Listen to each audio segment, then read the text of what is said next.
Hello and welcome to another episode of the Pick a Side Podcast. My name is Moran and I'm here with River Brown and Jack Barteck. This is now episode 34.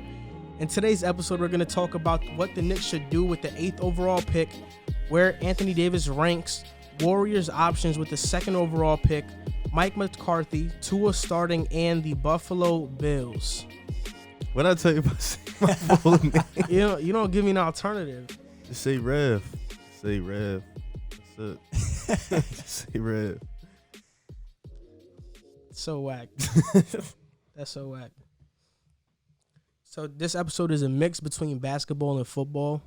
We're going to talk about the Knicks, one of the worst teams in the NBA, and the Warriors, one of the better teams that have been in the NBA for the past couple of years. And some news came out today. Talk to us. Well, Stan Van Gundy's the Pelicans head coach now.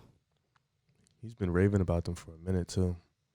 Yeah, Stan Van Gundy's their coach now, and a coach just got hired for Indiana. Oh, He was the the Raptors assistant. yeah. I don't I'm not know even his going name. to try and pronounce his name. Yeah, I don't know his name either, so I'm not going to try to pronounce it. But also, Tyronn Lue officially got hired. Yeah. Oh, yeah. Didn't you say you were wondering why Nate McMillan got fired? Yes. He's going to tell you. He hasn't. I don't think he's won a playoff series in like. To be fair, The though, Pacers have not been in a position to win a playoff game, though. they're mediocre They've at gotten best. swept like 3 times though. Who did they get swept by? The Cavs 1 year. I know for a fact it was the Cavs 1 year. No, the Cavs. They went to 7.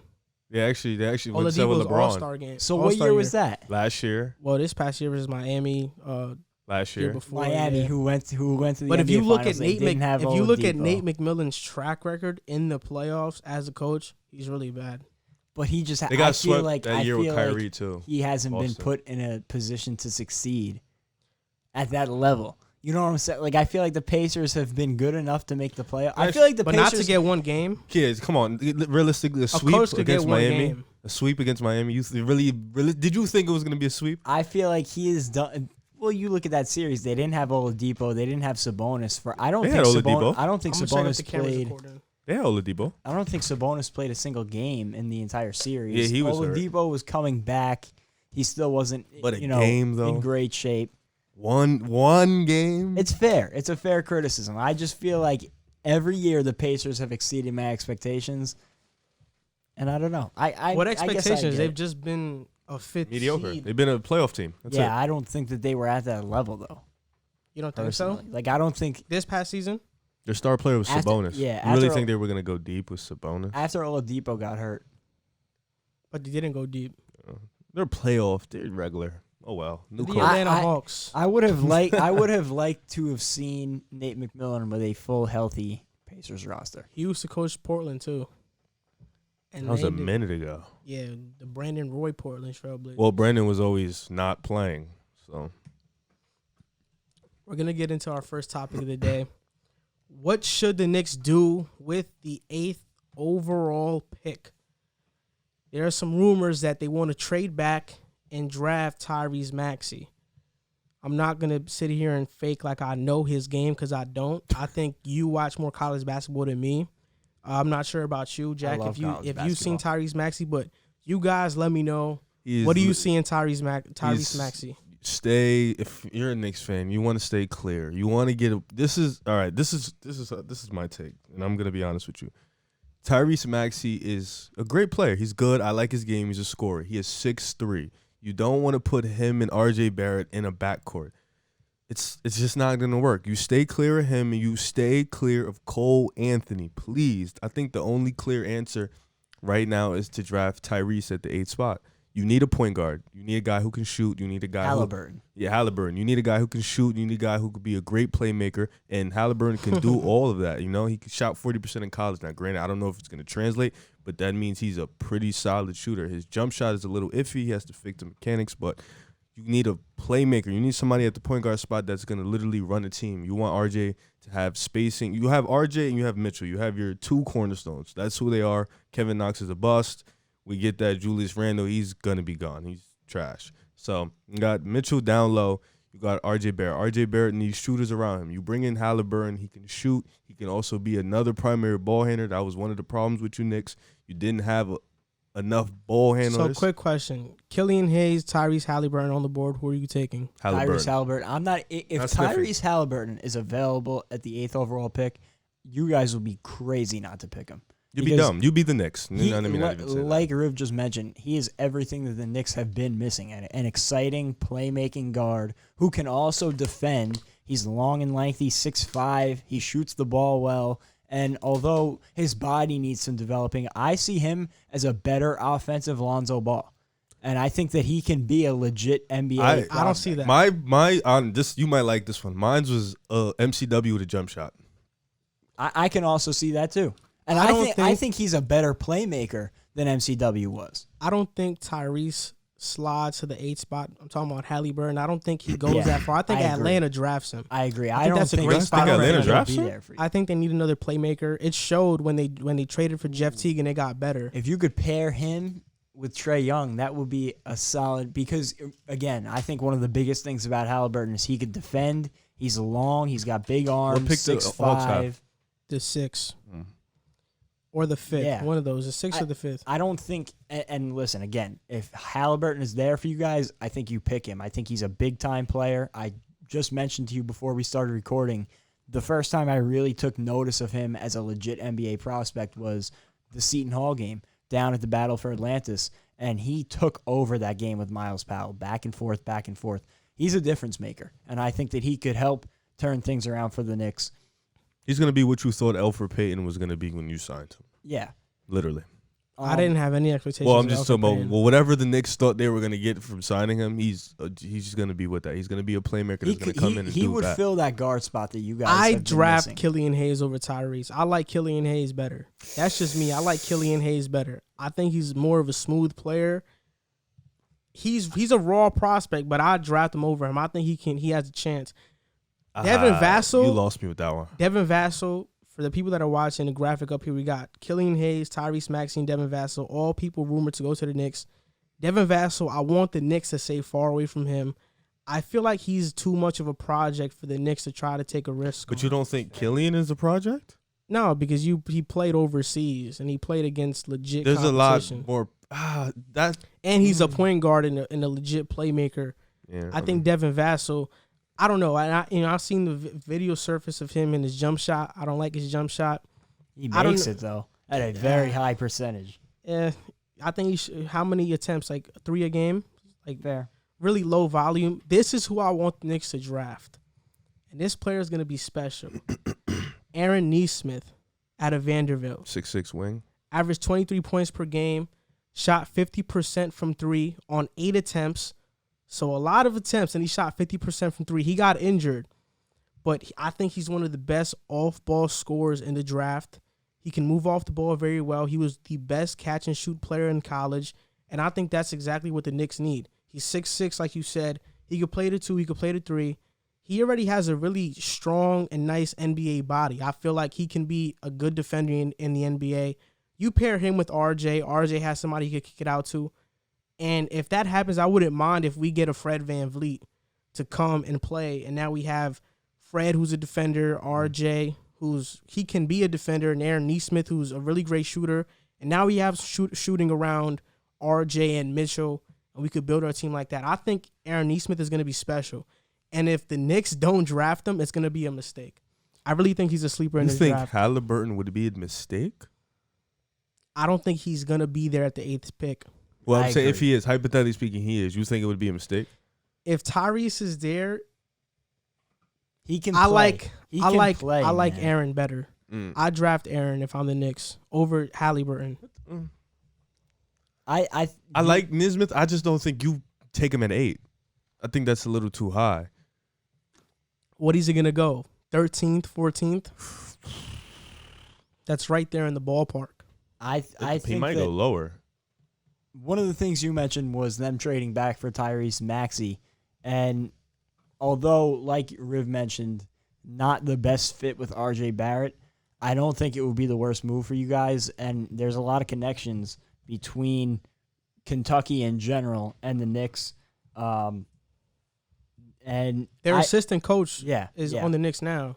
I think that Maxey is comparable to what Tyler Hero was coming out into the draft. When I thought when Tyler Hero came out, he could have used another year at school. I thought he needed some development, but at the end of the day, he could flat out score. He's a playmaker, and I think in the right system, which I do question if that's something that the Knicks would lack, I think he can turn into a great NBA scorer. He's a great playmaker. He needs some work on his defense, and his 3-point shot isn't where you want it to be at. And that's my problem with players like that. I want to draft a player who I know can flat out shoot the ball. That's the most important skill in the NBA you can have right now. And that's why I feel like Aaron Nesmith is such a great pick and such a safe pick. You know he can shoot the ball. You know he can shoot. I don't want the Knicks to draft an Isaac Okoro. I don't want them. He locks up. I don't want them to draft a Devin Vassell who had low volume on threes in college. I want them to draft somebody who's a proven shooter and can shoot. And I don't think Aaron Nesmith slides past 15. You look at the teams that are like 11 through 15. You got Boston. You got the Pelicans. You got the Kings. You got the Spurs. One of those teams, if Aaron Nesmith is on the board, is going to take him. And I think the best spot for him to go to would probably be New Orleans. Who? Aaron Nesmith, because Drew Holiday might get traded. They're going to need to fill the void at that spot. I think that would be one of the best places that he could go. So do you think the Knicks should trade back for him in that situation? Or would you take him with the 8th overall pick? I think he's going to be special, so I'll take him with the 8th pick. I'm not comparing him to this player, right? But if we're back in the 2017 draft, I believe, that was a draft of Donovan Mitchell, right? People would have said you were crazy to draft Donovan Mitchell 8th or 7th, and look at what he turned into. That's a good point. Sometimes players are going to be good. Sometimes players are going to be good, and during the draft process, people say it's too high or whatever, but if he turns out to be good, it's not too high. And I think in hindsight, we're going to look at Aaron Nesmith and be like, he's going to be a really good pro, and he was a really good pro. The only thing I would say about Nesmith is I don't know if his ceiling is as high as some of the guys that we've been mentioning. I think he can be a really good pro. What do you think his ceiling is? I don't know that he could be a star. I think he could be a solid contributor. Can he be a Buddy Hield? Yeah, I think he could be. I definitely think he could be a Buddy Hield. I'd be fine with that. But at the 8th overall pick, in the position the Knicks are in, I feel like they have to be looking to draft maybe not a franchise guy, cornerstone, but at least somebody who can be a number 2 to R.J. Barrett if R.J. develops into what you think he can be. And I think that a guy I think a guy like Halliburton has more of that potential. While he also has bigger bust potential, I think he has the potential to be a franchise player. I feel like right now you guys are looking for a 3-headed dragon. You got Mitchell, you got R.J. Barrett. Now I feel like you're looking for that third guy to, come in and, all right, this is the 3 guys we're going to run with. Aaron, I feel like he is a good player. I watched him play. He's a really good player. He can play, but ceiling to ceiling with him and Halliburton, I mean, it's at the 8th pick, it's going to be tough. I mean, I wouldn't mind you guys picking Aaron. I just feel like you guys need a guard more than anything. But if your goal is to get Fred VanVleet, they said they're going to try to. But if you don't get him, then you'll be like, damn, now you don't have a point guard. I think the Knicks can try to find a filler point. I think the Knicks can try to find a filler point guard, whether it's Fred. I don't know if Goran comes to the Knicks. I don't think he does. I think he wants to win. I don't know if Jeff Teague is on the market. He is. He's a filler point guard who's a good playmaker. But I think the Knicks ultimately do land Fred VanVleet. I mean, they're not good at landing stars, but they're really good at landing role players for a lot of money. I think Fred might be one of those guys. He's projected to get like $22 million. I also don't think that Hayes would be a bad pick for you guys. I think that he would be able to slide. I didn't say. I don't think he would be a bad. I just don't think you guys don't have time to wait that long. Yeah, he's kind of a project. This is my biggest problem with this whole topic in general is I don't know how much I trust the Knicks with any of these prospects that need development because I have to see their new, system, I guess you could say. To be fair, the Knicks coaching staff looks really good right now. With Tom Thibodeau, Mike Woodson. We got to see some action with you guys. Kenny O'Brien or Johnny O'Brien, I think, who is developing in Donovan Mitchell in Utah. I want to see it first before I feel confident with any prospect going there, because I think that with any prospect, the most important thing is the situation around them. You look at the Heat, Duncan Robinson and Tyler Hero turned out to be, and Kendrick Nunn, honestly, turned out to be three of the best rookies of this class, and I think a lot of that credit goes to Eric Spoelstra and what they built around them there in Miami. And, obviously there's the exceptions, Zion Williamson, John Moran. They were going to be stars no matter where they went. But at 8, I don't know if you're going to find that type of guy, especially in this class. I don't think that there's anybody that you look at and they jump off the paper like he's going to be a superstar. Anthony Edwards. Oh, superstar. Sorry. Oh. Like, I think looking back at last year, you could look at Zion and Ja and say, at least if they stay healthy, you kind of knew what those two guys were going to give you. And even RJ, you could make an argument that he was a star ready to jump right in. And I don't know if this draft class has that. You can make the argument for Edwards or Ball. I think the closest one to it It'll be them that too. the Knicks can draft that might be available for the Knicks is Obi Toppin. Superstar? No, I'm saying star player. I say you guys tank again and get Jalen Green. You don't have to tank to get the number 1 pick. That's true. Yeah, you just got to get super lucky. Yeah, like the lottery is all about luck now, especially with the way they have it formatted. You better just pray to God you get that number 1 pick. Me, I want Aaron Nesmith. I think he's gonna be special. So we're going to the next topic. Anthony Davis, where does he rank in the NBA? And what I mean by that is, has Anthony Davis, is he a top 5 player now? Because I know. Next question. Before you, are we like this new season? We're adding the guys who are hurt in. Are we doing that? Like, or, are we considering everybody healthy in this discussion? like we're walking in? All right, this is new season. The healthy guys are back. Steph and KD are back. Or are we just like dub them out the question based off last year? What are we doing? You could do that. You can have KD and Steph. I'm going to discuss it. Everybody healthy. So we're gonna. Discuss I it, just want to make everybody sure. All right, healthy. so all in agreement. Because we know Anthony Davis got really disrespected. Some people didn't have. Some people had him at like 8, 7 spot. So is he a top 5 player? Everybody healthy this upcoming season that's happening. I want to say this for the people who were surprised by AD. That clearly means you didn't watch basketball. He played like this in New Orleans. No, I don't think he's a top 5 player in the league. I don't know if he's top 5, but he is definitely in the discussion. I'll tell you off the bat, top 3, and I don't think there's any question in my mind.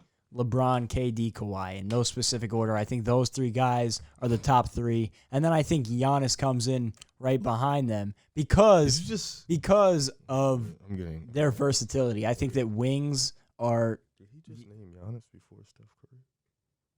I just got so mad. Let me explain why. I think that versatility is one of the most important things in the league right now, and I think that those first 3 guys, and then Giannis is on the tail end of that discussion behind those 3 guys, in my mind, are 4 of the most versatile guys in the league. They do it all for you, and any team with them will be in the fight, will be in contention every year. And then I think that you have guys like Steph Curry, James Harden, obviously. Anthony Davis is in that Giannis discussion for me where, he's kind of a Swiss Army knife, except he doesn't have the playmaking, in my opinion, that Giannis has. Anthony Davis is better than Kawhi Leonard. You lost and me. He's better than an injured Kevin Durant coming off an Achilles. No doubt about it. Don't even say nothing. I'm going next. I got this. Anthony Davis is a top 5 player in the world, and I'll go as far as saying he's a top 3 player in the world. Did you think? You'll Wait. Before you continue, did you think of that before he went and made the playoffs this year? He was close. No. I didn't ask you that. Close. Did you think of that before he made the playoffs this year? Answer yes or no. Just yes or no. It was close. No. Answer yes or no. Did you think he was top 3 on the planet before he won the chip? Top 3? Yeah. No. It wasn't even close. Yes. Leaning towards a yes. So you know what type of question you just asked me? You asked me the type of question that I would ask you if before Kawhi won a championship with Toronto, and I'm like, do you think Kawhi is now the best player in the world? You mean the guy who led them and then the guy who was a sidekick with LeBron? You had him win the Finals MVP. Who?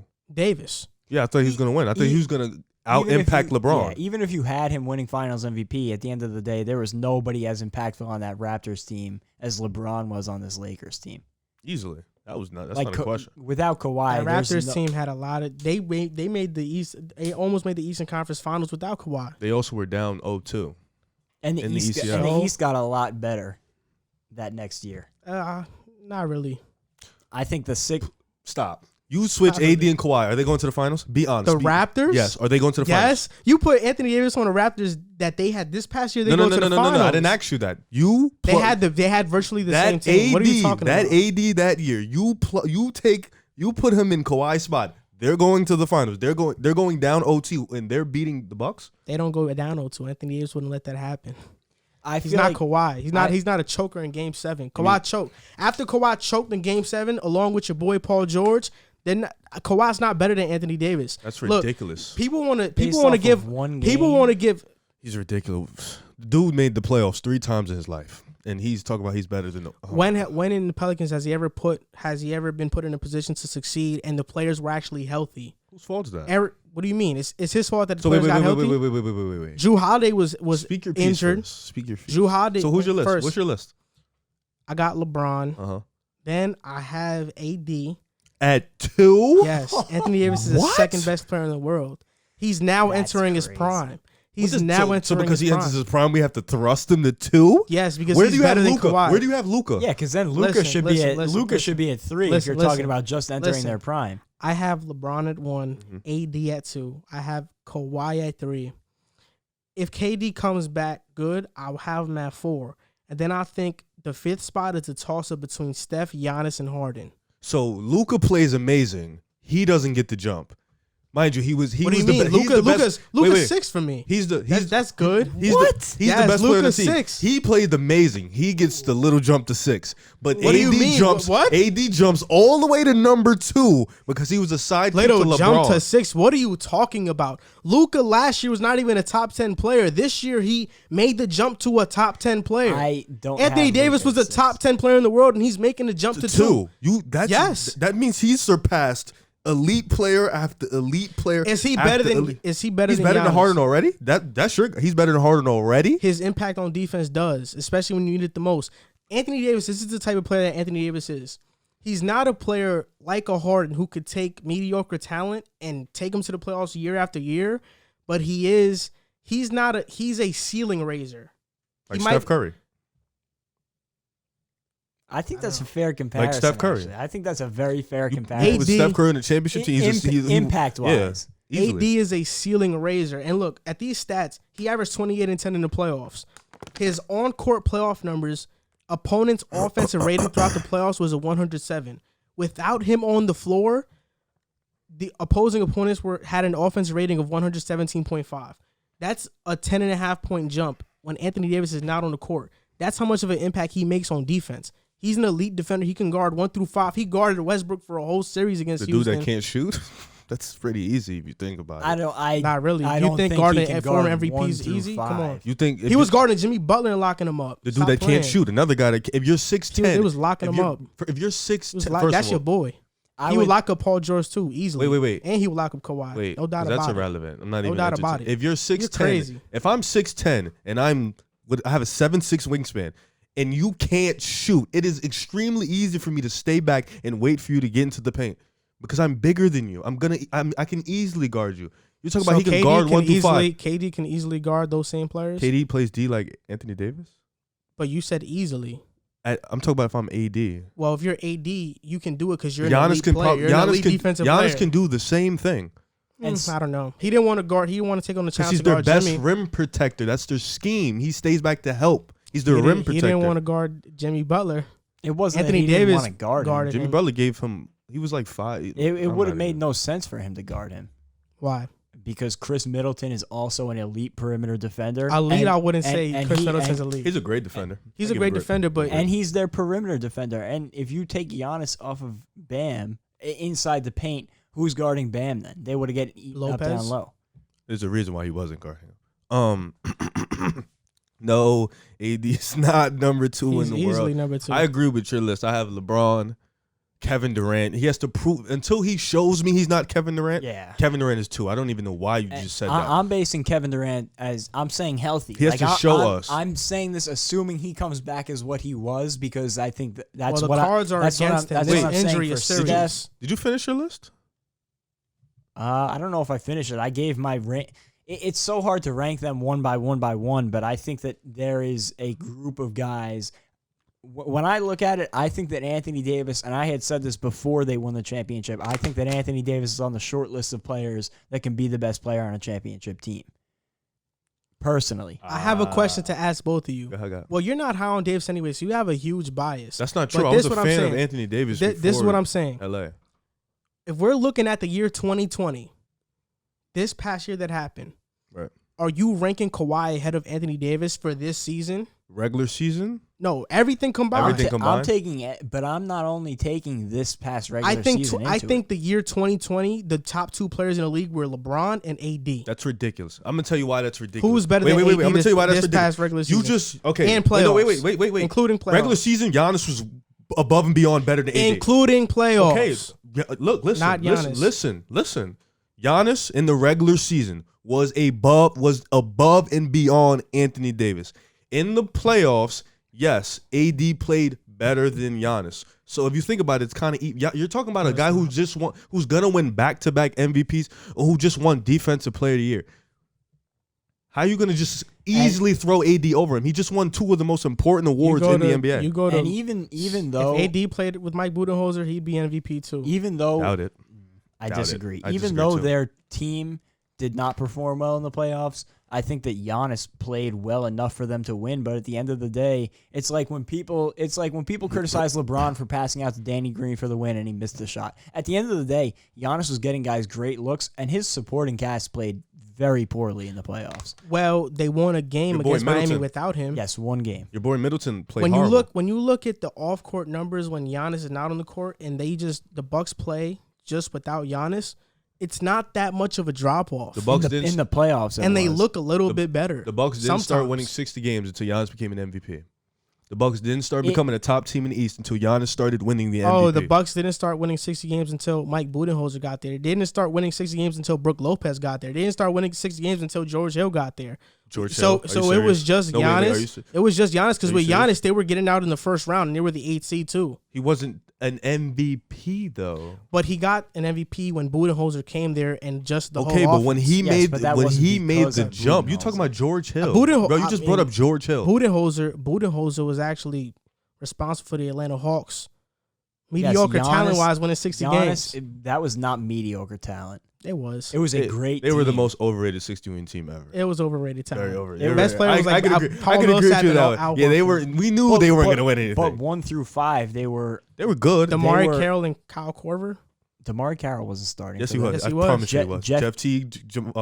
Korver, Okay, DeMar you're Carroll. talking after Josh Smith. Yeah, we're not talking about that Yeah. team. Not Talking talking about about that team. They won 60 wins with Mike Budenholzer. They They won I think 60 four of them wins. made the All-Star game. Exactly. It was a weak East. That's terrible. But I'm just saying, I think for the year 2020, regular season playoffs included, LeBron won, AD 2. That's You look at Anthony Davis' advanced numbers, they're crazy. And if you saw his impact on defense, they don't win that without Anthony Davis. I love LeBron. I know LeBron is the best player there, but they don't win that without Anthony Davis. Obviously, That's not. why. Okay, that's why No I. team in the NBA They wouldn't win with with their they second wouldn't best win if they player had taken Giannis off. there. That's why. But that's why I asked you. If you That's switch cra- Giannis no, and that is- Davis, that they is don't win. crazy. Wait. That is Wait. crazy. But that's he why. can't shoot. but Davis was shooting 40% But from Joel, three. that's why I asked you: are we plugging in the guys who got hurt? Because you keep saying 2020. There were guys who didn't play a whole season. I don't think Steph is better than AD. That's and ridiculous. I don't think KD, an injured KD, is better than AD either.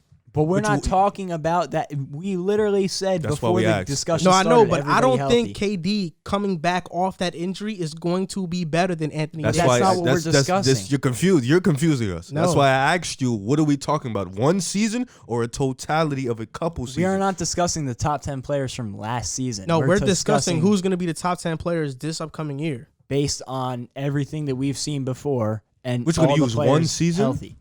Kawhi Anthony Davis has been a great player. Kawhi for Leonard's a lot body. How of long has he? seasons. Okay. So if you're gonna say, how long has AD been better than Kevin Durant and Steph Curry in your mind? I don't think he has. But this is where it's starting to turn because when he's the two going guys, into the prime. so it's starting to turn when the two guys didn't play and he plays, and that's when you decide, oh, he's better than the two guys that didn't play. I saw that's what the you just games said. that Steph Curry played early in the year. He was horrible. They have a negative record Did you with see Curry? their team? Oh my God. They had a negative. Did you see their team? I could argue that team was better than the team Anthony Davis had with the Pelicans. Who on that team was better than Drew Holiday besides Steph Curry? Drew Holiday was injured a lot. Who on that team was better than Drew Holiday? No, seriously. Draymond Green. What? Draymond Green. He's more of an impact than Drew Holiday. He definitely is. That's crazy. He is. Draymond Green doesn't make more of an impact than Drew Holiday. On the daily.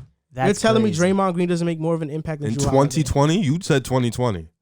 Well, aren't you the same? Aren't you just used Steph's 4 games. Aren't you guys the same guys that are saying that we're counting in all their body of work too? But you just used Steph's 2020 season, bro. He played like 5 games. You just said that. He was bad in them. What can I say? Oh my God. That's what he was. Because he was never a guy that could lead a team to a playoffs if all the guys aren't that good. James Harden could do it. I don't know about Steph. He never proved it. Neither has AD. What? He has actually. He just played with LeBron. Well, with the Pelicans, he made the playoffs, and every single time he made the playoffs with the Pelicans, he put up crazy great numbers. And did they win a game? They faced Golden State. Didn't Steph beat him? No, yeah, but didn't they sweep the Blazers when they weren't favorites? They did sweep the Blazers. Yes, they also had a much better team that season. Do you forget Drew Holiday's impact that year, or that just had Rondo? No, I do know his impact. What about Rondo? They were built to beat the Blazers that year. They had 2 elite perimeter defenders. Weren't favorited though.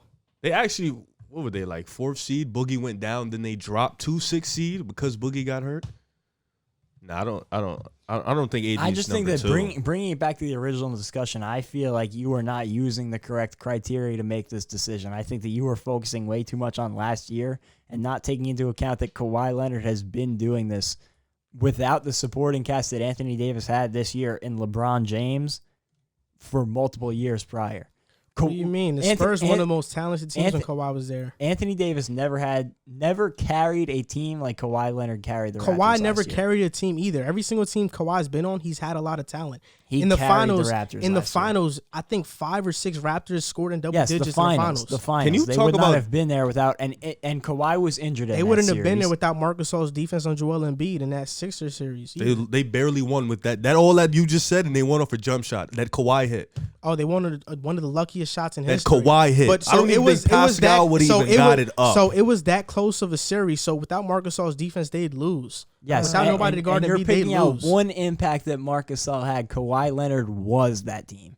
He wasn't that team. That team was a collective effort, and they showed it because they were the 2nd seed or the 3rd seed in the East this year. And they lost. They lost in the second round in Game 7 in a game that could have gone either way. So what you're telling me is the guy who just played with LeBron can lead a team, even though he just was a sidekick to LeBron, can lead the Raptors team to the finals. But the guy who's been the leader of multiple championship teams can't. Multiple, he's won 2, and the one with the Spurs, he wasn't the leader on that team. They had Tony Parker, Tim Duncan, Ginobili. He didn't even average the most points in that series. At that point in their careers, Kawhi was not the leader. Kawhi was the best player. Kawhi was not team. the leader of that team. He was still a young pup on that team. Let me not say leader of that team. Pardon me. I'm talking about after those years when they were making the WCF with Kawhi as the leader of the team, when he officially took the reins. I'm talking about when they lost to OKC in 6. You said multiple championships. That's why I said when they lost to OKC in 6, and then after that when they played the Warriors. You telling me AD's gonna do that? Why not? Big man. Wait. If he had the same teams that Kawhi had, definitely, yeah. He also doesn't have the versatility that Kawhi has, in my opinion. I think that people that can handle the ball are so much more valuable in the NBA these days. And Anthony Davis can't do that on the perimeter. He can't create his own shot on the perimeter. And I think that takes him down a peg personally for me. If we're talking based off just the 2020 season, I agree with you. AD played like a top 3 player. If we're talking about who's walking in, but based off a couple seasons, because using just one season is unfair, then no, I would still have LeBron, KD, I have Kawhi over him, I still have Harden, I still have Steph, Giannis.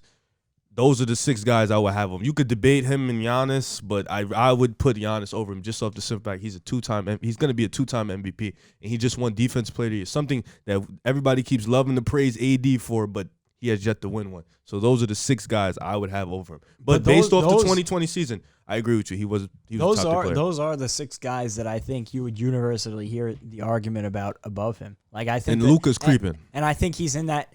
Like I think that 7-person range is almost indisputable. Like I don't know if there's another guy in the league that Luka. you could argue is in that category. Luka's getting He's there. creeping. Luka's creeping. He's I close. mean, you will find a million different ways to order those 7 guys, but I think that he has. I think it's fair to say that he is now firmly entrenched in that territory of those 7 best Yeah, now his players spot in the NBA. is solidified in that spot. Like now he's definitely. You can argue 7, you can argue 6, you can argue 5. I don't think you can argue 3 yet. But I agree with You that. can argue I 5, agree with 6, that. I 7. think so. I don't think after one playoff run you can argue all the way up to 2. That's insane to me. He has We'll one. see. I think you got to wait till next year. He does it again with LeBron. Then we can The definitely Lakers see. are And, repeat. and is LeBron going to take a step back? We don't know what's coming out of LeBron. I mean, a lot of people thought he was going to take a step back this year, and he played one of the better seasons that we've seen out of him. The Lakers will repeat and win the championship next year. It's possible. It wouldn't surprise me. I'm 90% certain of that. It's Please gonna don't pick the happen. Rockets again. I'm sick of that pick. Because, I mean, realistically, like when you look at the league, how much is going to change from a contender standpoint? I think you're going to see a lot of the same teams contending. The only teams that might get a real big shakeup are the Rockets and the Sixers, and I don't think that there's anything that they can do that would change them, mightily from last year what they were. I think the Lakers And have a pretty good shakeup. And the Nets, of course, but even I, as a Well, Net fan, have I don't big think- The question Lakers, marks about the damn Nets. near their whole team is walking into free agency right now. So I think they get a major shakeup. I wouldn't be surprised if they bring a CP3. Yeah, I was going to say, I would almost they bring in argue CP3, they have to unload everybody. it's going to be interesting to see what they do this offseason because they're going to have a lot of money to play with, and it's going to be very interesting to see how they decide to spend it. Like you mentioned, they're losing a lot in free agency. That's a $40 million contract. I think they're going to end up bringing a lot back on smaller deals, and I think that a guy like CP3 would be willing to take a slight pay cut if need be to play with his buddy LeBron on a championship contending team. And honestly, I don't see how anybody beats that I team. keep hearing If- him and D Rose, one of those two. I mean, those 2 guys would be huge additions because they are both spots that the Lakers needed desperately last year. Derrick Rose would come in and be a reliable perimeter scorer that they needed so badly last year, and CP3 would be that playmaker that Rondo filled that hole very well in the playoffs, Late, yep. but I don't know if he could do that over an 82-game stretch. The biggest threat to the Lakers right now that people say is the Warriors because they're coming back healthy next year, and they got the 2nd overall pick. So right now, a lot of people want them to trade the pick. These are some potential names that they could trade for: Bradley Beal, Kevin Love, Giannis, Ben Simmons, Drew Holiday. What do you guys think? Should they just draft a player with this 2nd pick, or should they trade for one of these proven players that's on this list or that is not on the list? If you could Stay trade away from Bradley Beal. If you could, first Stay of all, away from Bradley Bradley Beal, he would not fit at all with this team. They don't need a Bradley Beal. And it's the same thing I said when Bradley Beal was rumored with the Nets. There would not be enough basketballs in the gym. And we saw it with Kevin Durant, who, first of all, was a much better scorer. Second of all, was a more versatile scorer. Third of all, was a better defender. And even that ended up going up in flames. I don't think that Bradley Beal would fit with this team. I think that would be a mistake. I think that Kevin Love is not nearly enough value for the 2nd pick unless you're getting back a first-round pick from the Cavs or one of their young talents. You don't think so? No. I'd actually think that the Not Warriors at this will need point in his to. career. I think that the Warriors will need to give their first and an Andrew Wiggins to get. They have K-Love, to, be because his honest. contract is big. Crazy. And That giving is up your only crazy. reliable wing when you need a wing right now, because the league is wing dominant, I don't think that And makes sense. Kevin Love is not at all at that point in his career anymore, and he really hasn't been since the tail end of the LeBron days in Cleveland. Like, I don't think he's nearly worth the 2nd overall pick. Who did you name any wings on that list? Any small forwards? Giannis. I think Giannis, If you Ben could- Simmons, if you want to count him like as a forward, Drew Holiday. Ben Simmons would be an interesting one. If you could trade for Giannis, do it in a heartbeat. They would win the championship next The year. thing with me is I don't think that Giannis. I think he's hell bent on going to Miami. I think he's going to Miami. I think that I don't see him going to Golden State. I don't think he's going back to Milwaukee. I think his short list of teams is going to be Toronto, Miami, and Golden State. Toronto? I've heard him linked with Toronto, which That I think would be a good. good fit for them. They could probably make a finals run if he goes to Toronto. Same thing Anthony Davis could do if he goes there too. And all three of those spots, nice talent around him, a great head coach. All three of those places would be essentially guaranteeing him a championship contention. I say you just draft. You want them to draft this guy over here, James Wiseman? Oh, I didn't say him. I said just draft. Who do you want them to draft? I say you take Anthony Edwards. I say you just take. If he goes 1, do you take LaMelo? No, then because then I wouldn't. You're not. The thing with Anthony Edwards is you know what's coming in. You're gonna get a guy who wants to score. He's gonna play defense on every night. He's gonna want to score every night. He's a big NBA body, 6'5". He's strong. You're gonna get that. You get LaMelo. He's a little tricky player. Now you got to figure out how you're gonna play him and Steph. 2 point guards who don't really play defense like that. And now you got a guy who needs the ball, so it's gonna be tricky. And then you get this guy. He played 3 games. He's a big man. He doesn't have a lot of post moves. He's kind of skinny in frame, and he's just going to clog the paint. That's not what you really want. And he's taking a year off of competitive basketball. Yeah, damn near a year. So I'd say get Anthony Edwards. If he's gone, then you obviously make a trade. But I don't see, like, Drew Holiday. I get that, but he's 6'4". He's not really a shooter. You need a big guy, and you're going to have to trade Wiggins or Draymond. You're not going to trade Steph. They for have Clay. a trade exception. Oh, $17.5 million. The more we've discussed it, I think I'm actually falling in love with the idea of Ben Simmons on the Warriors. He Another would be defender. like a Draymond Green on steroids for them.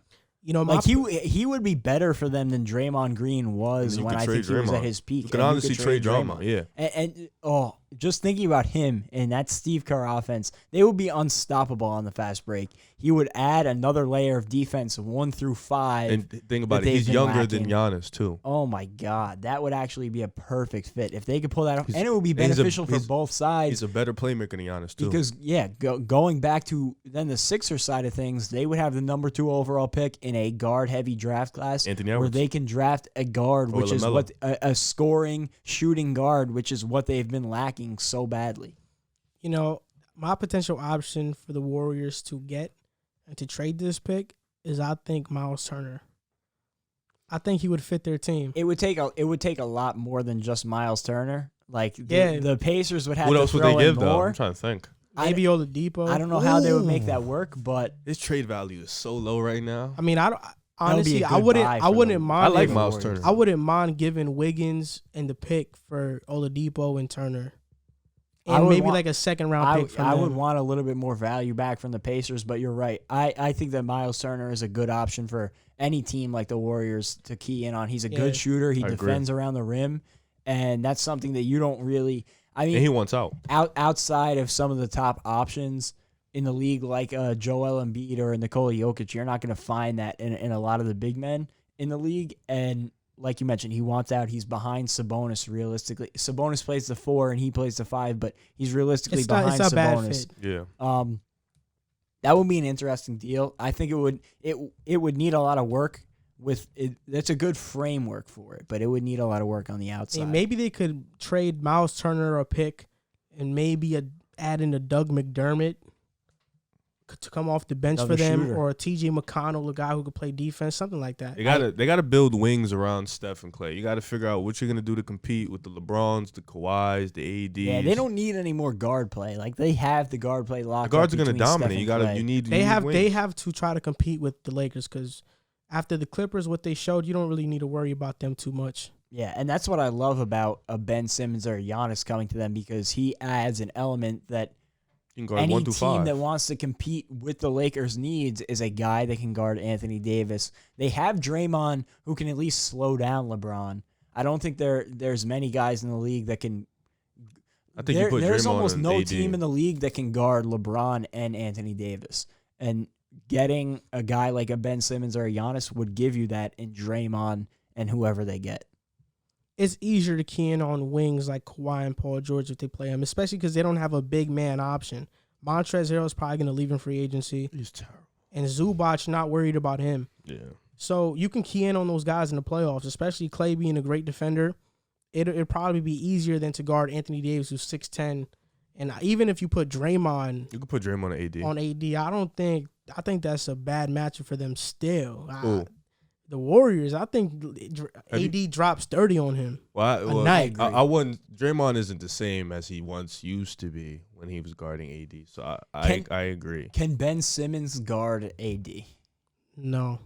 I don't think you can necessarily say. There's not many in the league that can can't guard say AD, but can he slow him down Yes. enough to make it a competitive? Well, because when you look at it, I don't think so. all they would need is Draymond and Ben, hypothetically, in a world where they trade for Ben Simmons and they keep the rest of their core. Ben Simmons and Draymond, I'm going to say this. Could they slow LeBron and AD down enough? Nobody's slowing LeBron down. I tell you what, though, they'll do a lot better job at doing what the Nuggets did, Houston did, and Portland did. You have Draymond and you have Ben Simmons. You're going to do a lot better job than PJ Tucker and Jeremy Grant and all of them. You're going to do a lot better job. And think about it. The Trailblazers and the Rockets had the guard play to beat the Lakers, but they didn't get the production on the defensive side of the ball guarding LeBron and AD. And now you got Draymond just focusing on defense. He doesn't have to focus on anything else. You have Ben Simmons who you can he essentially he can guard 1 through 5. So he can guard any position and he can stay in front of LeBron. It's gonna be tough though, because it's still LeBron, it's still AD, but they gotta guard Steph and Clay too. So it's gonna be tough regardless. I think a trade makes the most sense for them right now, though, because you look at Steph and Clay, they're only getting older, and their championship window is closing. Coming off the injury, they need a bit of a safety blanket because you don't know how they're going to come back. And they have Minnesota's pick next year. Yeah, so if they wanted to kind of try and turn the page and start a next chapter, I think they draft and hope that they can develop one of those guards like Anthony Edwards maybe. But I think it makes more sense for them to maximize their championship window now with Steph and Clay, bring in a guy who can help them compete. And even if you get a guy like Ben Simmons, he could be your future too, or a guy like Giannis. Like, they don't only have to be your now, they could be your future when Steph and Clay inevitably start to be on the downfall. And even then, you keep those guys around, they could play till they're 40 years old the way they shoot the ball. Absolutely. We talked about two straight Western Conference teams in the Lakers and the Warriors. Now we're about to talk about a third, the Houston Rockets. What's next for Houston? Daryl Morey left. Mike D'Antoni left. Daryl Morey wrote a heartfelt letter. We don't care. He said that, I know sometimes I wake up and I'm sad about the way that I have not surrounded James Harden with players to win, and that's true. Everybody's sad about that, especially in Houston. But what's next for Houston? That's the real question. What's next for Houston? First of all, that's a ridiculous statement. Daryl Morey has been on record saying how he believes this team could win the chip. He believes that team to win can chip. And now you come out with that silly statement, talk about, oh, I'm sorry. You can finally be honest. You could have been honest. You said about Joe Douglas, remember? Sometimes you're not going to go out and say my team has no chance to win the chip. But you can go out and say, see, NBA, so you could tell. Especially when you've made moves to try to win. You could tell when a GM is like, you could tell when the GM walks out, he says, we're going to compete. I feel like we can win. And when a GM comes out and say, no, I think we can win the championship this year. There's a different level. You could tell by their body language. And he really believed that those teams that y'all put together could win the championship. I don't know if he truly believed it with the Westbrook team, but I think with that the Chris not Paul only team, he believed it, They but I believe they could have been a championship team with Chris Paul, especially the year that they inevitably lose Chris Paul to the injury and blow that 3-2 series lead. That was a team that should have been in the finals. They just didn't perform in games 6 and 7. And they Chris didn't Paul shoot was the ball out. well enough. The Chris bottom Paul line is that James Harden's best teams were during the Warriors' peak, and not the Warriors' peak without Durant. With Durant. It was which is with the Durant. greatest team in NBA history. Exactly. It's just unfortunate. It was bad luck. But what's next for Houston? They don't have a coach right now. Yeah, I'm trying to figure out. That's the first thing you got to figure out, who's going to coach. I like Jeff Van Gundy to coach. You think so? I like Jeff Van Gundy. I'm sorry. You guys need a big man. This small ball, not a big. Okay, let me not say like a center. You need a versatile big. Yeah, like you need a big who can still be on the court when you play 5 out, but still go down and guard bigs on the other end. Because this playing 6-7 centers is not fitting. Because you got beat by your own game in the playoffs. AD because and Westbrook couldn't shoot. Which you knew that walking in. No, that was their downfall though. Yeah, and then AD went small, and LA essentially said, "We're gonna go small too. We're gonna beat you at your own game." If you get a guy and leave Westbrook open. Yeah, okay. If you get a guy, because he's gonna get left open every time. If you get a guy who can stay in the game, like a Miles Turner, who can still shoot three. He can also guard the 4 to 5. He can be a big and be essentially a wing. Then you guys will be fine. But you guys are playing 6'5" centers and 6'8" power forwards. It's not going to work. And at the end of the day, as much as the league has transitioned to guard-heavy, shoot-the-ball, 5-out offenses, there are still huge big man threats in the league. Jokic, Embiid, Anthony Davis. That's just the three that come to the top of your head. And you're going to have to guard those guys if you want to win a championship. They saw it with the Lakers. At the end of the day, they had to guard Anthony Davis, and they didn't have – you could argue P.J. Tucker, but realistically, as much as he put up a good fight, he cannot guard Anthony Davis. And that was another problem with the Clippers. 6'7" Montrezl Harrell. You cannot guard the Joker. It's in the field, but he's not a big man. And that was their downfall. You looked at it, the way they defended him was they would throw double teams at him, and Jokic would throw the second swing pass. And their defense did not adjust whatsoever. That was their mistake. And I'm sorry, Jokic, P.J. Tucker is not 2016 Draymond Green. I'm sorry that you guys, the Rockets, think that, I don't think they think that. No, they do. You're trying to copy this Warriors playbook. I think that they were trying to do everything they could to fully buy into this 5-out system, but they didn't have the perfect personnel. You didn't have the fits. And in order for it to work, you need to have the perfect personnel. And the personnel that's not perfect for this system is Westbrook. That's fair. But I think even if you had Chris Paul instead of Westbrook, I don't think that they're a champion. If they had Chris Paul, they don't trade away Clint Capella, and I 100% believe in that. Look, the Rockets' first thing they need to do is they need to find a coach. Absolutely. Second thing they need to do, I don't know how they're going to do it, but they need to find some way to get some money because they have no cap space. Trading Russell Westbrook. Have no flexibility. They are stuck. They are stuck because Harden and Westbrook getting, I think, $80 million or $90 million between the both Westbrook. of them. Don't say Harden and Westbrook because Harden deserves the money he's getting. Don't forget Eric Gordon. Yeah, Eric Gordon, he's making I think 14 to 16 million a year, or I think 18 around that number. I think it's 18. But the thing about it is that Westbrook, you cannot trade Westbrook and get equal value for him. Oh no, I would do anything I could to dump him. But that's the thing. I don't think I'd do that because if you dump Westbrook in the trade and you don't get equal value back, you're not getting better. You might be getting worse, actually, because as bad as Westbrook is in the playoffs because he can't shoot, he is still great in the regular season.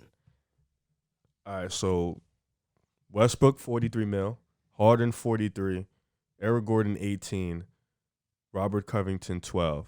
Oh, yeah, they don't have any flexibility, but I know Rockets fans. And you have to pay PJ this year. I know they're already working on an extension. I know Rocket fans don't want to hear this. Maybe they do. Maybe they feel this sentiment. If I'm the Rockets, and I hope Tillman Fertitta sees this as well because he said he doesn't want to blow up the team because he has Harden and Westbrook, trade Harden. Just get him out of Houston. Harden needs to win a championship. He's not going to win it in Houston. Where is he going to win it?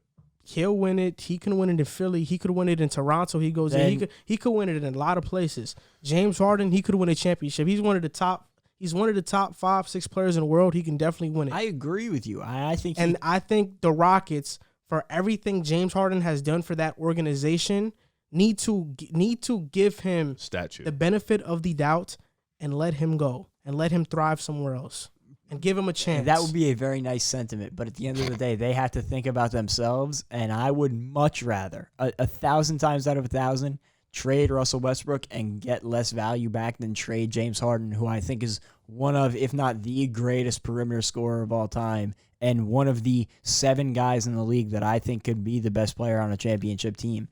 This is where I don't like You that. can take the hit by getting slightly worse in a Russell Westbrook trade. I don't think you can. If you have the money. People will want to play with James Harden. You're coming up on a great free agency class next season. They got to get capped, man. I don't agree with that because what team would want to trade for Westbrook outside of these bad teams? The Knicks. Okay, who are the Knicks going to give that are going to make the Rockets better? Anything. Literally anything. I honestly don't believe the Knicks' best player is Mitchell Robinson. I do not believe that you're essentially the getting Knicks another trade. Clint Capella. I don't think the Knicks trade Mitchell Robinson. No, and they for shouldn't. Westbrook. And you shouldn't. I think that just shows how bad Westbrook's value is right now across the league. No, not necessarily. The Knicks wouldn't want to just they don't want a contract. That's all it is. And my question is, where are you going with Russell Westbrook? he's not getting any better. What you gonna keep him? What you gonna keep him? He's for? not getting any better. His jump shot isn't showing any He's signs that it's declining. going to. He's on the decline. You're paying him $43 million. and It's going to have to be a cap dump. And I do really like Westbrook, but I just think that he's at the stage in his career where any trade involving him would have to be a cap dump. It's the same thing with Chris Paul. I agree with that as well. The Thunder are going to lose value in a trade with Chris Paul, but it just makes sense for them to get that contract off the books. It's different. They set themselves up. OKC wants to do that. They want to rebuild. Houston is looking at this, and they want to win a championship. You're not going to get closer to winning the championship trading Westbrook. That's why it's so hard to trade him, because you don't go anywhere. That's why, in my opinion, if you're going to trade Westbrook, just get Harden out of there. Just trade him too. So if you trade Harden, he's a bigger value. So essentially, you're gonna blow up another team to get James Harden. So say for example, you trade him to Toronto. Who you want to get back? You're probably gonna have to get Pascal. It's gonna be insane. The value is gonna be insane. So him going there essentially is gonna wipe out their team. He's gonna have to start anew there. They're not gonna win a championship. The best partners in a deal would be the Sixers, and you would have to get one of Simmons or Embiid back. But and even so, it's like, what are either of those guys doing with Russell Westbrook? Nothing. You can't trade Harden. I think the Rockets just need, if they're going to go the route to trading these players, they have to trade both. They have to trade Westbrook and Harden. And then you're going into a total rebuild. I think that it makes more sense. They have to do that. Even though they don't have no first-round picks. So got to get them. Now's the time to get them. I think that the best way for them to do it would be to trade Russell Westbrook. Maybe you get worse next season, but it sets you up for a big free agency class to have some money. You might have to get a little worse, but you will get better in the long run. The thing is, I don't even think trading Westbrook gives them a lot of money in free agency. They're really backed up with their cap. If they keep overpaying guys, I think Westbrook, sending him to another team, I don't think they have enough cap to sign a star player. Maybe not this upcoming offseason. No, I know, but I'm talking about 2021. They don't, because Eric Gordon's going to You would have to give up Westbrook, Harden, and Covington. Like they're really strapped. They're really strapped. What about if you get Eric Gordon's contract off the books? You can probably get another good player. If you're trading Gordon and Russell Westbrook, you're blowing the team up essentially. And I think that the team needs to be blown up. You mentioned it. If Harden is 31, 32, one of those. I think he might be 31. You can't just blow the team up when he's 31. You got to try to win now. But I don't think he's declining it. Like, I think that you're going to get another good 2 to 3 years out of what he is right now. Maybe slightly worse, but still at a level that he can be by far the best player on a championship team. And you mentioned the biggest problem with these Rockets was Russell Westbrook. So no matter what you do to, it's like if you have a chip in your paint on the wall, you could do anything else you want in the rest of the house, but when people walk in, they're going to see the chip in the paint. Russell Westbrook is that chip in the paint. No matter what you do to surround him, he's still going to be there, and he's still going to be a liability, because at the end of the day, he is like Ben Simmons without Ben Simmons' size. He's great. I think he needs to go too. I totally agree with you, but I don't think he goes and Harden can withstand another rebuild and still play at an MVP level. My prediction, this is a hot take, but I think that Harden's contract is up in 2 seasons. I think he goes to the Lakers when his contract is up and plays with Anthony Davis. Do you think LeBron would still be there? I don't know. LeBron would be what, 38 by then? 38? Yeah, probably 37, turning 38. I think Harden would take a pay cut to play with the Lakers. And I think LeBron would take a pay cut. That was utterly ridiculous what I just heard. Pardon me, y'all. James Harden to the Lakers? I'm crazy. calling it. He's going to win a championship. I know James Harden's going to win a championship. It's just a matter of when. I don't think he declines his option for $46 million in 2022, 2023. He wants to win, man. He said he's going to do it at whatever cost. That's $46 million. He'll get 20-something. The thing is, he wants to win. The thing is, you're saying you don't think he could withstand another rebuild, but trading Westbrook, I don't think signals full-scale rebuild. I think that you could do a mini rebuild. Getting rid of Westbrook, it would bring in $40 million in cap as long as you don't spend that stupidly over the next season. I'm saying that even trading Westbrook, they're still within the luxury tax. They're still over the luxury tax. Even and they would have to dump some other contracts, but I don't think that those guys that you would be getting rid of would hurt you so much that if you were able to bring in another max contract type guy in that free agency class with Giannis, I don't think that the rebuild has to take that much time. I disagree with you right there. I really think it is going to take time. I feel like you got to get rid of Westbrook. I feel like he's just going to keep hurt. And like you mentioned, you could trade James Harden, but you're not doing your franchise any services. You're doing James Harden a service. You're doing your own franchise a disservice, trading away one of the seven guys in the league that I think can be the best player on a championship team. Yeah, I agree. I mean, Riv, your favorite artist is a big James Harden guy. He's a big Houston Rockets fan because he's from Houston. He's a big James Harden. He said in one of his songs, "I'm at James Harden's house. I'm all in Houston in the mix." That's what he said. He runs Houston, not Harden. Harden runs Houston. runs. If you think Lil Baby is more popular in Houston than James I was talking Harden, about Travis Scott. Oh, who you was talking about? I was talking about Lil Baby. Oh, nah, we was on different pages. Yeah, that's all when you said Houston. I was like, what are you talking about? Yeah, that's what. No, when you said the lyric, I was like, wait, Travis Scott never said that. Not Lil Baby. Oh yeah, Lil Baby. That is his favorite. Nah, my favorite artist is Travis Scott though, and he runs Houston. Lil Baby's probably your second though, right? Nah, he's like fifth though. Fifth? Yeah. James Harden, man. It's James Harden's They're actually mad cool. That's the funny part. Like they're mad cool. Yeah, I know. Next topic. Loser. James Harden will never be a loser. He's a loser. Who'd you call a loser the other day? And they did. I hate that tag. I think it's the dumbest thing. He called somebody a loser, and I forgot. It was literally last show or the show before. He was James like, Harden.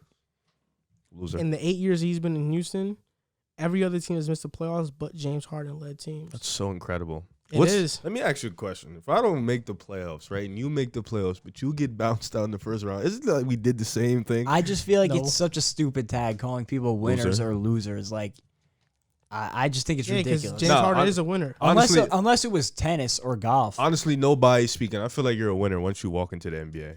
Honestly speaking, I think you've won. Exactly. You're a winner. I think so too, but I think within its context of the stage. No, I think I was playing. I think he's a winner. He's an MVP. He's gonna be in the Hall of Fame. He has a great beard too. Yeah, but that was weird. There's just levels to this winning thing, and this guy I know he's light skinned. He's a different type of winner than your guy. You know. I wonder what would happen if James Harden was put in that same position. He'd win just as much. It's not my fault. Even Bob more. Myers admires I Steph's guarantee you game they and don't. realizes. I guarantee you they don't blow a 3-1 lead. Harden's coming back from 3-1 lead. No. Josh Smith and the cast come back from. Did you see the game 7? No, Joel. Stop. Nobody changes the outcome of that series. James Harden does. What is James Harden? James Harden doing? doesn't even get in that position. 50. Wait, the Warriors don't become the Warriors with James Harden, Mr. Ball dominant. They don't be with. Stop. He was a great off-ball scorer. He was never Steph. No, Cut it out. KC. He was never Steph. At that He's point, slightly better. at that point in his career, he was not changing the outcome of that series. There might not have been a player in the NBA that would have changed the outcome of that series. Well, Michael Jordan ain't losing that. I mean, at that point in time, I don't think there's anybody you could have switched positions with Steph Curry and changed the outcome of that Jordan's series. not close to LeBron, man. Stop playing. He's way better than Harden by a very large, like 55 miles. As a scorer, James Harden is the best scorer in the history. He won the scoring title 10 times. And they was placing like plumbers and electricians in that NBA. Come on, man. Move on. Next topic. All right. Next topic. Did Cowboys miss on the Mike McCarthy hire? We all know about the Cowboys' struggles. I think they're 2-4 right now. Some locker room tension they were talking about. People were calling out the coaching staff saying they're unprepared. They don't know what they're doing. They don't know how they're doing their jobs. Mike McCarthy came out and said, you guys got to be a man about it and just speak up. Basically saying, you got to tell me that to my face. So what's wrong with the Cowboys? Was this a bad hire? Was Mike McCarthy the wrong pick to coach this team? What do you think it is? I think it's a little bit of both. I think it's Dallas dysfunction and the bad hire. I mean, you look at Dallas and we all can agree on paper, they're one of the most talented teams in the league. They got players at almost every position. They have a really, and it's the thing is the offense. Well, before Dak went down, the offense was really good. They have a really great receiving core. They have a great running back. They're a really good offense. The defense was just not up to par. And I don't want to say because I'm a little off on. I don't know if he's the defensive coordinator. He's not. So I feel like it really should come down to the defensive coordinator because that defense with all that talent has been failing Dallas for not just this year. Before he was even there last year, they've been they've been underperforming in our division for the past 2-3 seasons. So I don't think this should just jump solely on him. They've been underperforming for almost Jason Garrett's whole career. So the thing I about think it is that they've degressed though from Jason Garrett's time. I think so that far, this 6 games have been worse yeah, than absolutely. any I think they're 6 still game stretch that we saw talented under as Jason hell, Garrett. though. and I think it just goes to show you. I mean, we all thought that Dak Prescott was super replaceable. No, we didn't. Dak Did was. we? I mean, A lot I think of- a a lot lot of of people people thought have that. that. When I Well, say I we, think- I don't think mean it- us at this. To be I'm fair, talking though, about crazy. we To be as a- fair, the quarterback is Andy Dalton. So I mean, But Andy Dalton is arguably the best backup one quarterback of, in the league. if not the Nah, it's best Nick backup Foles. in the league. But He's not a backup. He's in that. Foles is a backup. He's starting. So He he's was not a backup. What's wrong with you? He was a backup. What like Is no? he starting or is he not starting? No matter what, He's he's a top 3 backup in the What's wrong league. with So you? if there was anybody that was Backup? going He's to a replace starter. him, He wasn't a starter. He's starting now Yeah, because they benched the starter and put him in because he was because the he backup. came back against Atlanta. Because he what was he at the beginning of the season? That doesn't Answer the mean that's question. what he Answer is the now. question. What was he at the beginning of the season? It's different. I'm not See, gonna how get you not into gonna- the, alright. I'm not gonna get into this argument because Nick Foles has a winning record with Chicago, something Carson Wentz doesn't have with Philadelphia. That has But nothing to this do with is- him being this a is the backup. this is the bottom line. A lot of people thought that Dallas's offense, they were going to be okay. Their defense would have still been bad. Their offense would have been okay because Andy Dalton is one of the best backups in the NFL. Rude awakening. One game. Dak Prescott can't be replaced. He's not Carson Wentz when Nick Foles could take a spot and take him to the Super Bowl and win. He's not that. Carson Wentz, he's replaceable. Dak Prescott is not replaceable. He's a great leader. He's a great quarterback. But the problem with the Cowboys is that they are handing out too many bad contracts player after player. well, we knew that before. I think we knew that before but this look injury. but look at this. Look at this. DeMarcus Lawrence, $21 million through 2024. He's getting that a year. DeMarcus Lawrence isn't a game-breaking, game-changing player. He's not. He had one great He was season. before he got paid. I was hesitant. That was 1 year. That's I the was problem. hesitant to give Me Jamal too. Adams $20 million. And Jamal Adams is a game-breaking type player. I would have never gave that to DeMarcus Lawrence, but then you have Amari Cooper. He's getting $20 million a year. He's a great wide receiver, but he's not a top 5 wide receiver. Especially when you have Michael Gallup and CD Lamb. You don't need to be And paying Cedric Amari Wilson. I don't think they was thought good they were too. gonna get. I don't think they thought CD was gonna land where they got him at though. But there were so many good receivers in that draft That's that they fair. could have replaced him. Even But if they- it took trading up. But they gotta like. I feel like CD. I get the class was great, but I feel like CD was like a game changer receiver. Like I guess they could have had Justin Jefferson too.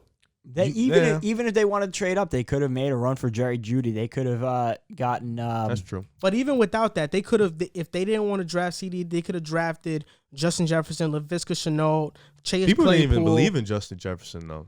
But look I at did. this.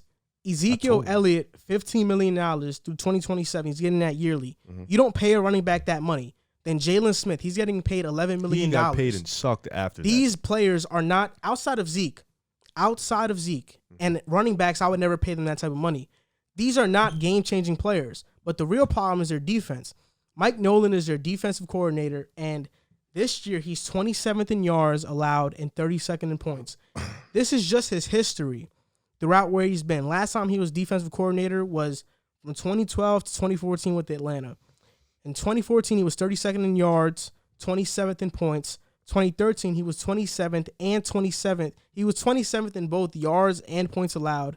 In 2012, he was 24th in yards allowed, but only 5th in points allowed. So that year, their defense kind of had a lot, some luck, and they didn't let teams score in the red zone. But Dallas is in a position where they can't get their team better, and they have this cloud over their heads whether they want to pay Dak Prescott or not. But frankly, they can't really pay Dak because they're paying these guys this much money. See, in my opinion, I would have not paid Jalen Smith. I would have not paid Zeke.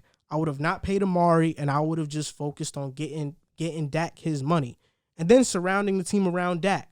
Because with a great offensive line, they have arguably one of the top 5 offensive lines in And the they're league. injured right now. And To be fair though, Zeke got paid because of what he did before, and he was very yeah, dominant. but even so, like I don't even know if I would pay a Christian McCaffrey that much money. And he is, in my opinion, he did get paid that, and Mike Davis stepped in, and not only did he have great fantasy production, but the Carolina went 3-0. Yeah, I just think the running backs right now are arguably the most replaceable position on the field. You could find talent at running back almost anywhere, late rounds of the draft, free agency. Like, there is good running backs all around the league. It all depends on what you do with them. Right. And you look at the Cowboys, they would have, assuming they find a way to get one of those top receivers, even if it ends up being Justin Jefferson, you would have Michael Gallup already, who has progressed to become a very good wide receiver and a great young receiver, and one of those guys,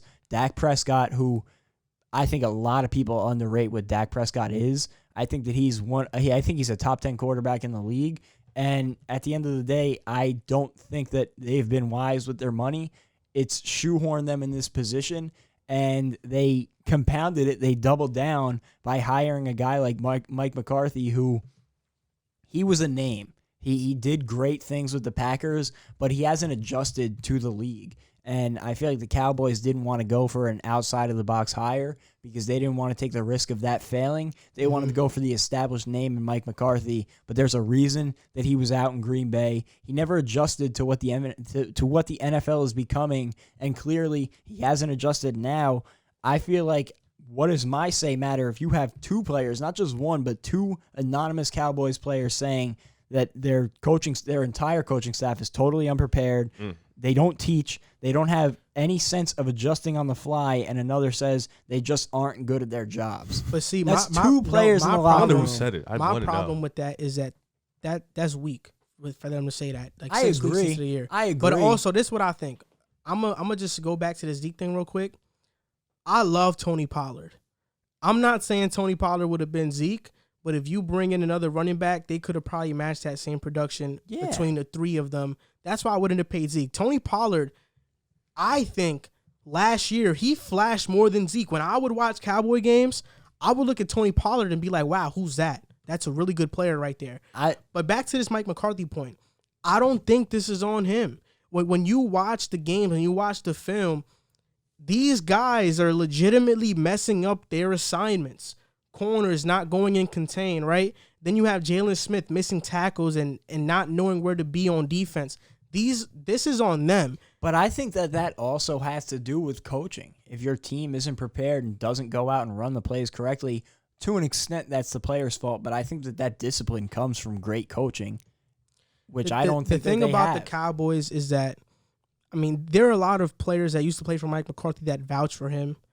I think Mike Nolan was definitely the wrong hire at defensive coordinator. He shouldn't have been on the staff. But I think Mike McCarthy, I'm not ready to be like he's worse than Jason Garrett. Let's not forget that Peyton Manning also vouched for Adam Gase, and we see how that turned out. I think sometimes there's a difference, though. Adam Gase, we know he's nothing. With Mike McCarthy, we know he's a Super Bowl winning head coach, and he has a track record. But that was a decade ago. No, but he has a track record. He has a track record in San Francisco. He has a track record developing quarterbacks. Like he does have a track record.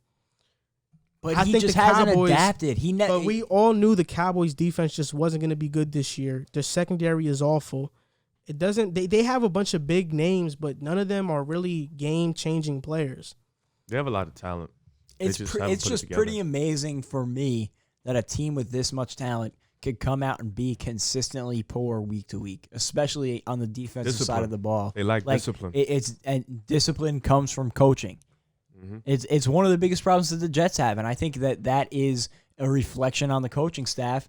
Is there's no discipline in the play. You're not going to see that with the Seahawks. You're not going to see that with the Buccaneers, a team with a great coach. The Patriots will never be undisciplined because Bill Belichick will not let his team be undisciplined. I'll be honest. And Tom Brady wouldn't let his team be undisciplined. Exactly. At a certain point, it's not even that, because when you talk about coaching and discipline, I think that goes more for teams that have a young team. These are players that are Pro Bowlers. Jalen Smith, Zeke, Cooper, guys on the defensive side, Everson Griffin, Alden Smith, Dantari Poe. These are Leighton Vander Esch. These are guys that have been Pro Bowlers. And I think at some point you just have to be a professional about your job and know what to do already. Well, to argue professionalism is a totally different argument, because it wasn't professional at all to go to, Jane Slater. I believe it was Jane Slater with the tweet.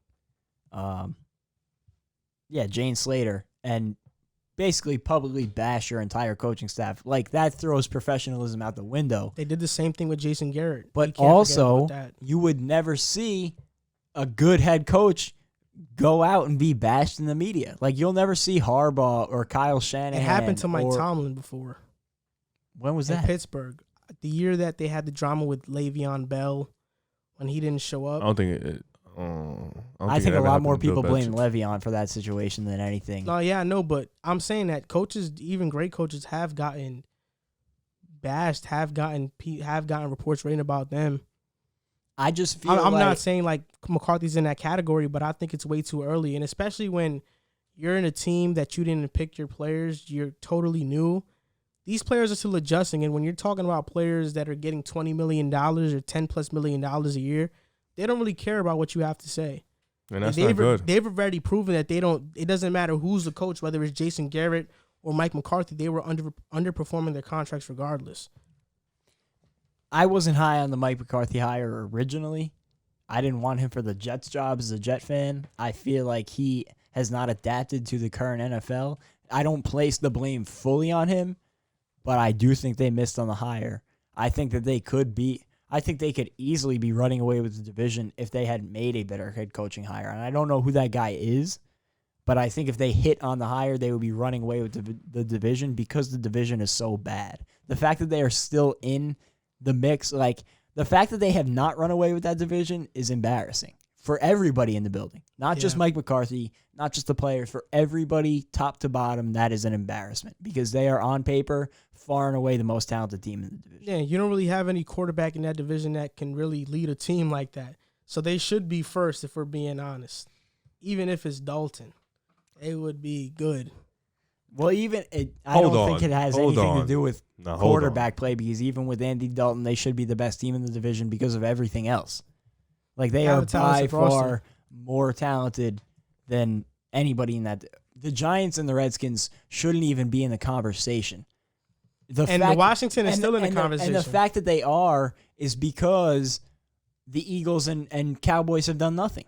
And it's funny that you mentioned Washington because I think Washington is just a trade away from a playmaker and maybe some better quarterback play from actually taking the division. They're getting there, and I don't think that their they're defense. As far I think away their as people defense. think. Their defense is solid.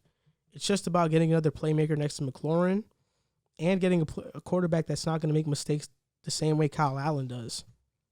And obviously they don't have that quarterback right now. But the problem is that they've been going through project quarterbacks, and I don't know if they're in a position to be going through a project quarterback right now. A project quarterback right now that just lost his spot is Ryan Fitzpatrick. I don't know if you guys heard, but he did an interview. He was heartbroken by the move. It caught him by surprise. I was surprised he came out and said that. Yeah, he felt that Dolphins were his team. The only time he's ever felt like that was with Buffalo. Bottom line, he was heartbroken. Didn't sound too happy for Tua the way he was when Tua got jumped into the game. What are your expectations for Tua starting? How do you think he will do? The next games he's going to play against the Rams, the Cardinals, the Chargers. Then the schedule gets easier with the Broncos, Jets, and Bengals. I will say before we get into what we think we're going to see from Tua, I think that even though Ryan Fitzpatrick made those comments, he's still going to be a great veteran for Tua. Like, I don't think that he holds any remorse, or holds anything against Tua. I think it's more to the coach. Yeah, I think Tua. And I'm sure that he had spoken to Brian Flores before the season started, and they had an understanding of how things were going to happen. And I think that things have been accelerated because I don't think that Brian Flores expected them to be in the position they're in. When you look at it, it's not outlandish to say that the Dolphins could be a playoff team or win the division if the Bills don't start to pick it up, and we'll talk about the Bills later on. I don't think that they will fall off like that, but it's not crazy to say that the Dolphins could win the division, and I think that the ceiling of what Tua could be, he could be that difference maker that could put them over the top. With me, I don't have a problem with it. I have a problem with it because of one reason, but I'm going to get to Tua first. I think that Tua is better than Ryan Fitzpatrick right now. I don't have any doubts about that. The only reason that they weren't playing him because they didn't want him to get hurt. Now that they see a chance to go into the playoffs, they've seen Tua practice every day. They've seen him compete against Fitzpatrick. They thought this is the move we have to make to have the best chance to win this division. Saying all of that, I think the team rallied behind Fitzpatrick, and they really thought of him as a leader and the guy for that team. And I'm not sure if they're going to do the same for Tua. And I think that puts Tua in an awkward situation because he kind of has to perform, and that's kind of... Yeah, I was just going to say it leads to the first sign of things going wrong. Things will get nasty in that locker room. And I have this theory. I call it the tryout theory. And this is the theory that the Dolphins are doing with Tua. They have the draft pick from the Texans, a high draft pick. They have their own draft pick. If Tua doesn't play well, they could possibly snag a Justin Fields, a Trey Lance. If the Jets don't get the number 1 pick, they could have a suitor to go jump in and get Trevor Lawrence. They got the ammunitions. They got the pieces to draft a player. Maybe this is a trial for Tua. Let's see if this guy really is going to be the franchise guy. Let's put him out there now. If we don't see it, then let's go and try to get a quarterback in the draft, and hopefully he's going to be better. I've always thought that was crazy. I honestly thought, like, I felt like, same with you, I feel like Tua was better than Ryan Fitzpatrick from day one. I just felt like they needed to see if he was going to be healthy and he was going to be ready to go. But I do feel like, I do agree with you. I think the team was rallying behind Fitzpatrick. They was like, all right, this is our guy. We're going to rock with him to the end of the season. We feel like we could really win with this guy. And now you're plugging a rookie who he really doesn't, he's still understanding the game in the NFL, and he doesn't know how to lead yet NFL players. And I feel like doing that in the midst of it right now where the division is kind of tight, Buffalo's kind of falling. Against 3 good teams. Even New England is kind of falling too, so now you're plugging in a rookie and you can just be like, all right, come on, lead us. And Fitzpatrick has kind of had the team on his back. I think it's going to be tough for Tua because now the pressure's on him. But I think he could do it. He went to Alabama. There's going to be expectations there too now. Yeah, definitely. I also think there's this false narrative that Fitzpatrick was playing really well. He was playing average, mediocre. He wasn't playing good enough. He wasn't lights out. Yeah, because their defense is ranked 4th in the NFL. I think he was playing. I think his impact was off the field more than on the field. I think he was just a leader on the sideline. He was out there being the vocal point of the offense. I think his impact is more. Not like you don't look at his stats and you say, "Oh, that's where his impact." You knew is. you weren't going to get superstar level or star No, we know, but play from him. Yeah, but he is playing mediocre. So that's why the move. It's not that much of a shock because they obviously know that Tua could be better, and he probably is looking better, but they just don't want him to get hurt. And back to what you said about the idea of the trial thing being crazy, I think it is crazy, but at the same time with the Tua thing, he's too much of an injury concern. That's a fair point. Or if he's not playing well, or if, God forbid, he gets hurt, they can hopefully go and get a quarterback in this upcoming draft. Because if he's hurt, if he gets hurt and maybe he doesn't play well, then what other option do they have? The only argument I would make against that is that they thought that he was healthy enough to use the number 5 pick on him this year. And I think that speaks volumes to they thought he could be durable enough moving forward. And if they didn't, then that's a concern on their front office. Like, what are they doing wasting the 5th overall pick on a guy that they have huge question marks Absolutely. about? When Herbert was still on the board, too. But Herbert had a lot of question marks on his tape in college. Of course. Oh, but like a lot. Tua, they banked on his potential. Everybody knew the injury concern with Tua was there. And that's why people had Justin Herbert going to Miami. But when you watch the tape, Tua was way better in college than Justin Herbert. Justin Herbert had way too many question marks about him. That's why he didn't go to Miami. But I do think the injury concern is a real concern. And if he doesn't live up to the expectations that, he's supposed to live up to, I think he should just play good, right? He should just play good. There's a lot of pressure on him because Joe Burrow has shown he could play. Herbert has shown he could play. So Tua kind of has to show he can play. And he's not mediocre. Barring a big-time injury, I think it would be a mistake for the Dolphins to go out and draft a quarterback after a half a season of Tua. And I think that if I was them, I would have rode out Ryan Fitzpatrick. Unless there's something I don't know, I would have tried to ride out Ryan Fitzpatrick for these next 3 games or at least the next 2 against the Rams and the Cardinals. And then I also would have ran him out there against the Chargers too, that you could start Tua with some cupcakes in the Broncos, the Jets, and the Bengals. See, that's why I think my theory is correct. Because they don't want to start him against the bad teams. He's going to look good against the bad teams. They want to see how he's going to look against these better teams. But he would have had his shot against better teams. I'm saying I would have liked to work his confidence against the Broncos, Jets, Bengals, and then he would have went Chiefs, Patriots, Raiders, Bills to end the season. Sheesh.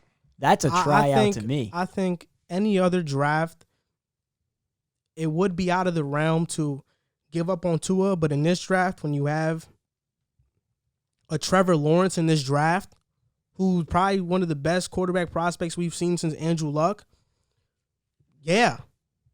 You just shove Tua to the side. If they could, I don't think anybody should pass on Trevor Lawrence. And that's why I think if the Jets don't get the number one pick, because there's no way the Jets should trade the number one pick to Miami. There's no way. Anybody else other than the Jets, 2 high first-round picks, all the other picks they can make a real legit package. They can get a package for them. I don't think that anybody should pass up on the only 2 teams that I think you would really make an argument should pass up on Trevor Lawrence at number 1 would be the Seahawks or the Chiefs, and neither of them are coming close to the first overall pick. Other than that, like there's Baltimore also Baltimore because Lamar Jackson is also in that conversation. That's my bad.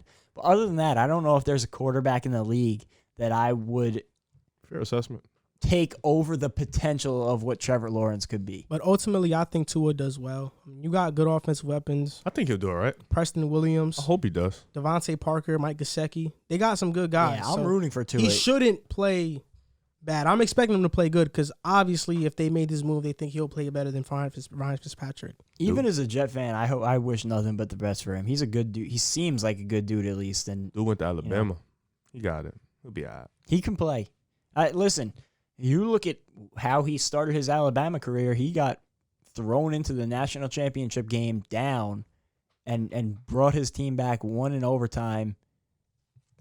I mean, he'd be the first Alabama quarterback to succeed in the NFL in a while. And that was over like a college Jalen Hurts. I was just saying, like, he's faced the pressure. Like, he's been battle tested, in my opinion. So, like, this, I don't think this is going to be anything new to him coming into a being thrust into a situation like this with the expectations on him. If there's any chance to, have that experience, how about being thrown into the national championship game? And he did it. He was successful there. So, I think he can handle it. I don't think the pressure is going to be too much for him. I think it's going to come down to him as a quarterback because, they've shown they're good enough to win football games, and they've competed against good teams. Like, they competed with Seattle. They lost by a touchdown. They were right in that game. They competed with Buffalo. They lost by a field goal. So they blew the Niners out of the water. Granted, they were injured. That was crazy. Even though Jimmy G did play. They're a solid team. I don't think they're there yet, but they have a playoff contending roster, especially, in a weakened AFC East, I should say, because it's not weak. We don't know what the Bills are yet, in my opinion at least.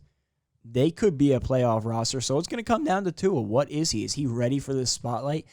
But I will also say if he doesn't play well this year, and maybe even Ryan Fitzpatrick has to come back out, I'm not done with Tua. Yeah, I think it's too early to say you're just He's done. young. It depends on how bad he plays, in my opinion. It really depends. If he comes out and looks horrible, it's a different story. But I'll give him some leeway in his rookie year.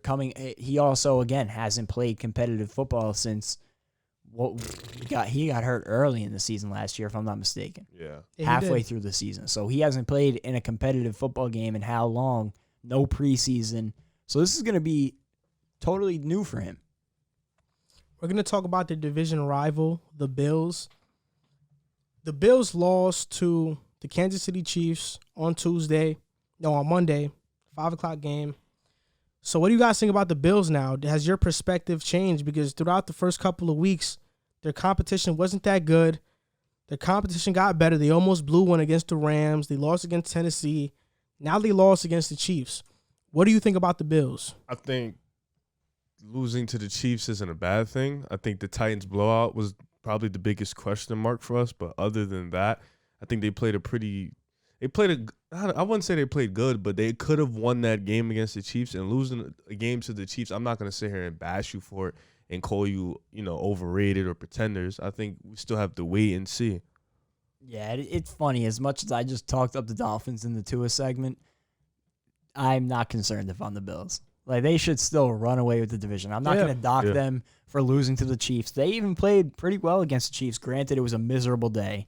They held the Chiefs in check, and they made it a game, which I give them credit for. Anybody that can do that, I give them credit. Like Riv said, the Titans loss was the more concerning one for me, because I don't think that, even though I like the Titans, I don't think anybody should be losing to the Titans by 30 points. So that's a concern. Luckily for them, they get to come back with the Jets, a total cupcake. Should be a blowout. Get your confidence back. Then, you're going to have some more tests again. Like New England, they should also win that game, I think, pretty handily the way the Patriots have looked. But also division battle, Bill Belichick, it'll be tough. But then you go Seattle, Arizona, Los Angeles, the Chargers, Los Angeles Chargers. Yeah, they beat the Rams already. San Francisco, who will be at least slightly more healthy at that point in the season, and Pittsburgh. So it's a really tough stretch, and I know we've been talking about this for the Bills all season long. We've been talking about how their schedule is going to get tough. Can they respond to it? I think that they should be able to. The way Josh Allen has looked this season, I've been very impressed with him. He's started to come back down to earth a little bit, and so has the rest of the team. But I still think they're a contender in the AFC. They've proven me wrong from my take on them at the beginning of the year. I have belief in them, but they also still need to prove it to me. I'm not sold on them like I'm sold on the Chiefs, the Steelers, the Ravens, even the Titans. Like, those teams, I'm confident in. Like, any given week, I'm confident in what I'm getting out of them. Something we talked about early in the season, too, Josh Allen's MVP campaign, and it kind of digressed as he started to play good competition, so now he has to get it back going and start showing why we were praising him so much early in the season. Before I go, I'm going to just say this. Josh Allen, he's still playing phenomenal. The Bills, they should run away with this division because the Patriots are going through their COVID situation. If not, I think it'd be a tighter race. But the problem with the Bills is that they can beat up on bad teams and they can look like one of the better teams in the league. But as soon as they play hard competition, they don't win. They find a way to lose. We saw that against the Texans in the playoffs last year when they were up. Mm-hmm. Houston got shut out in the first half, and then they came back. They rallied and they beat the Bills. They beat themselves. And I was the just going Bills. to bring that up. The Bills cannot beat the better teams. They're 1-6 against teams who have made the playoffs or are coming off a playoff appearance. They lost to the Patriots twice last year. The Texans in the playoffs. The Titans this season. The Ravens last year. The Chiefs this year, and the Eagles last year. The Eagles made the playoffs last year. We all know that.